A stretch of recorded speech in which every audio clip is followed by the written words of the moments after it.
전기차 산업의 성장이 급속도로 발전하는 가운데 각 나라별 친환경 정책에 따른 각종 혜택과 신규 모델 수 증가로 인한 소비자 선택폭이 증가하고 있습니다. 또한 리튬이온 배터리 성능 개선과 가격 경쟁력에 중점을 두고 관련 기업들은 치열한 경쟁을 벌이고 있는데요. 전기차는 전기를 동력 삼아 움직이는 자동차입니다. 우리는 다양한 매체를 통해서 전기차가 친환경적이라는 이야기를 자주 듣습니다. 그런데 한편으로는 전기는 석탄으로 만드는데 전기차가 과연 친환경적으로 도움이 될까도 의구심이 드는데요. 한편 전문기관에서는 전기차 시장에 대해 호의적인 평가를 내놓는 상황입니다. 에너지 전문 조사기관인 블룸버그 NEF는 22년 글로벌 전기차 시장에 승용차 약 2천만 대, 버스, 배달, 트럭 등 상용차 130만 대, 이륜 3륜차 2억 8천 대 이상의 전기차가 운행 중이며 배터리 기술 발전과 각국 정부의 넷제로 정책 추진 속에 자동차 제조사의 신형 전기 모델 출시도 확대되고 또 전기차 도입 속도가 빠르게 증가하여 친환경 문제 해결에 큰 역할을 내놓는 교두보 역할을 할 것이라는 입장입니다. 그렇다면 이런 전기를 에너지원으로 사용하는 전기차가 왜 친환경 자동차라고 불리는지 잠깐 살펴보겠습니다. 먼저 전기차는 주행 중에 배기가스가 발생하지 않습니다.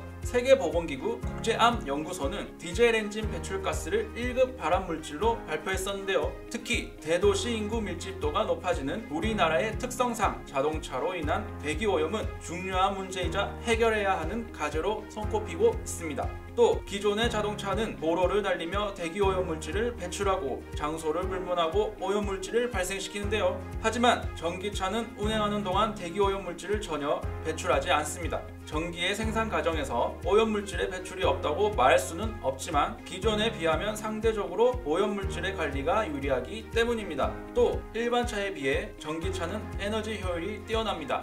전기 생산, 송전까지를 모두 고려해도 에너지 효율이 약 45%에 충전 및 모터 구동 과정에서의 에너지 변환 효율은 85%, 최종 효율은 38%인데요. 이러한 구동 효율의 차이가 생기는 이유는 바로 기존의 자동차는 기름을 태워 에너지를 만들고 그 에너지를 통해 바퀴를 움직이지만 전기차는 전기 자체가 구동을 위한 에너지이기 때문에 곧바로 바퀴를 움직일 수 있기 때문입니다. 결국 전기차는 불필요한 과정이 전부 생략되어 에너지 효율을 높이기 때문인데요. 한편 국가에서도 온실가스 배출을 줄이기 위해 전기차 보조금 지원 정책을 내놓고 있는 상황입니다. 기획재정부에서는 전기 승용차 최대 1,900만원 지원, 수소 승용차 최대 3,750만원 지원, 또한 긴 주행거리로 대기환경 개선 효과가 높은 전기 택시의 보급 확대를 위해 보조금을 추가 200만원 지원하고 차고지, 교대지 등에 급속 충전기를 설치, 충전 편의를 대폭 제고하는 등 올해를 전기 택시 시대를 본격 여든 원년으로 이끈다는 입장입니다. 친환경 정책 수립을 위해 각 나라의 정부와 기업에서는 전기차에 관심을 가지고 있는 상황인데요. 최근 한 전문기관에 의하면 향후 미래 자동차 시장에는 전기차 비율이 80% 이상을 차지할 거라는 분석도 나오고 있습니다. 이렇듯 요즘 다시 전기차 시장이 주목을 받고 있는 상황인데요. 그런데 이번에 세계 최초로 현대자동차에서 친환경을 생각한 재활용 소재로 생산한 아이오닉 두 번째 모델인 아이오닉 6가 그 모습을 드러낸 겁니다.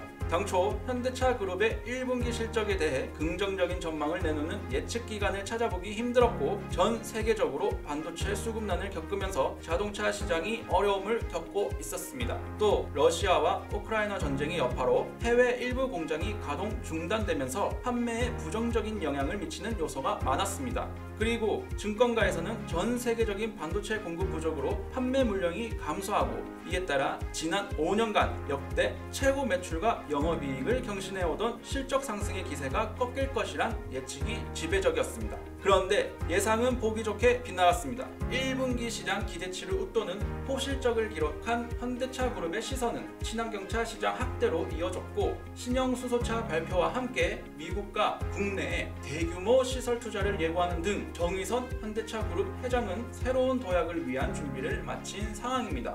또한 현대차 그룹에서는 SUV, 제네시스 등 프리미엄 라인 차량의 판매량이 늘어난 효과라고 보고 있고, $1 환율이 크게 오르는 것도 수출 기업이 국내 완성차 업체의 실적에 긍정적인 영향을 미쳤고, 차량 공급이 원활하지 않았음에도 불구하고 수요가 줄지 않는 것이 실적 방어를 넘어 어닝 서프라이즈까지 이어졌다는 분석이 나오고 있습니다. 또한 장재훈 현대자동차 대표이사 사장은 현대차는 지난해 2045년 탄소 중립을 선언했다며 아이오닉 6를 통해 앞으로도 현대차가 추구하는 친환경 모빌리티를 실현하기 위해 전동화 경험의 진보를 지속적으로 강화해 나가겠다고 밝혔는데요. 이번 울산 공장 안에 전기차 전용 공장을 추가로 짓겠다는 보도가 나오면서 주가에 힘을 실을지에 대해서도 관심이 뜨거운 상황입니다. 그리고 현대차 그룹이 미국 전기차 시장에서 호평을 받고 있다는 소식에 주가의 강세를 보일 것으로 예상하는데요. 이처럼 주식시장은 한치 앞을 알 수 없지만 그래도 친환경 정책에 적극 앞서 나가는 대한민국 기업들이 자랑스럽습니다.